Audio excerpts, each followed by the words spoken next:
Get the foundation right, and there will always be a place to fall back on.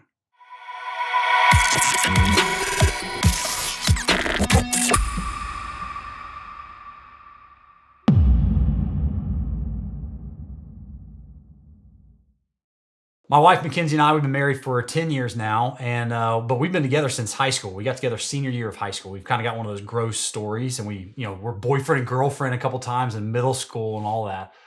But our support of one another, it's not like we just supported each other from day one automatically 100%, and it's just been easy through the years. No, no, no.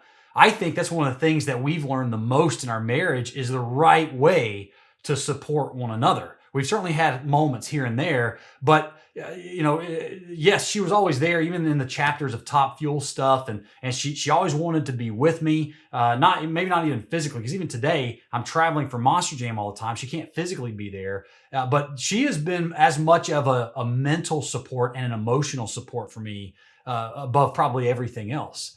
Well, there was this chapter that we had this really fragmented friend group, and quite honestly, it was kind of after high school. We thought, our high school friends would be friends forever and such.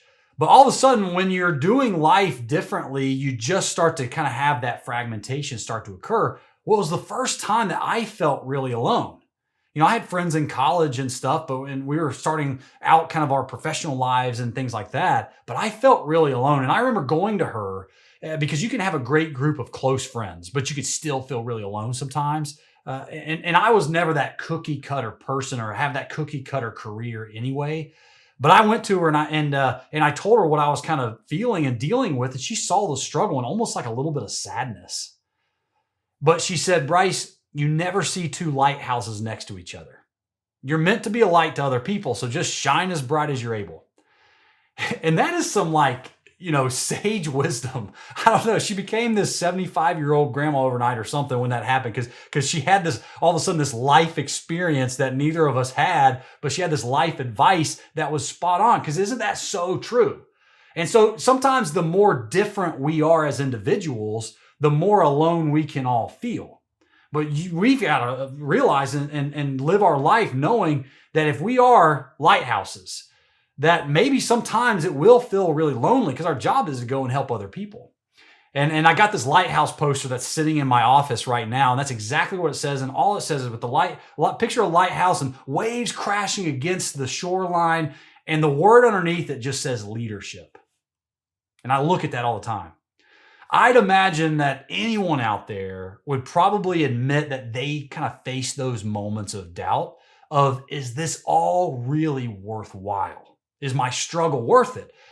If a person knew that somewhere out there, though, someone was waiting on them to win, and that by them winning or by them leading or by them chasing their dream, that they're a metaphorical lighthouse on that shoreline for other people, I don't think that any of them, including myself, would ever hesitate to go through the pain that we all experience chasing after something that's just simply bigger than ourselves.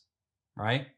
The secret, I think, to this part of being a warrior is having the courage to do what's right instead of what's popular. Being willing to live with the results and never compromising.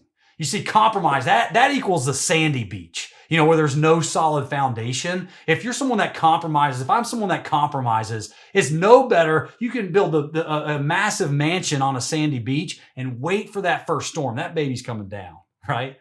And let's be honest, this all sounds great in theory, but it's really not easy to do. Every time that we scroll through social media or are watching a new movie, the message that's being told influences us. And that message, it kind of causes us sometimes to either believe what we're suggesting or to reject it because it goes against our own personal beliefs. And if someone isn't rooted in what they believe is right, nobody will ever look to them for help when the life's crap really hits the fan. And to me, I'm looking at it going, why does it have to be something where we always have to feel so solid? It's because that person that never gets looked at for help or to be a leader, that's the sandy beach guy. It's like the dude that lifts at the gym every day but skips leg day. He'll eventually buckle under the pressure, right? So people that need help, they need mentorship and leadership and guidance, whatever it is, they're looking for the lighthouse person. And warriors are willing to do what's right regardless of the consequences because they made the decision a long time ago that if they're going to be a no compromise type of person, they have to be firmly planted. Yep. Like a bright, shining, wave crushing, unapologetic, uncompromising, doesn't cower to nobody lighthouse. A house without a foundation eventually crumbles. Get the foundation right, and there will always be a place to fall back on.